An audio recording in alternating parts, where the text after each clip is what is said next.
Hi friends, இன்றைக்கி வீடியோவில் நம்ம என்ன பார்க்க போகிறோன்னா அட்ஜெக்டிவ்ஸ் அப்படின்னாலே டிஸ்கிரைபிங் வேர்ட்ஸ் தான். எதை பற்றி டிஸ்கிரைப் பண்ணும் அப்படின்னா நவுனை பற்றி டிஸ்கிரைப் பண்ணும்.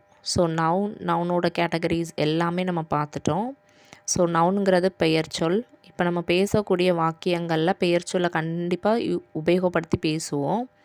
அப்படி நம்ம உபயோகப்படுத்தக்கூடிய பெயர்ச்சொல்லை பற்றி ஒரு அடிஷ்னல் இன்ஃபர்மேஷன் இல்லை அதை பற்றி வர்ணனையோ அதை பற்றிய கூடுதல் விபரமோ சொல்லக்கூடிய வார்த்தைகளை தான் அட்ஜெக்டிவ்ஸ் அப்படின்னு சொல்கிறாங்க.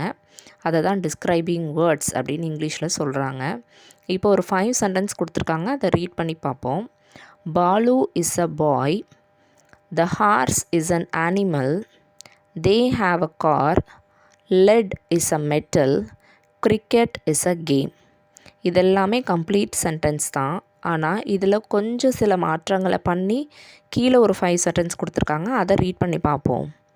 Balu is a clever boy, the horse is a noble animal, they have a blue car, lead is a heavy metal, cricket is a popular game.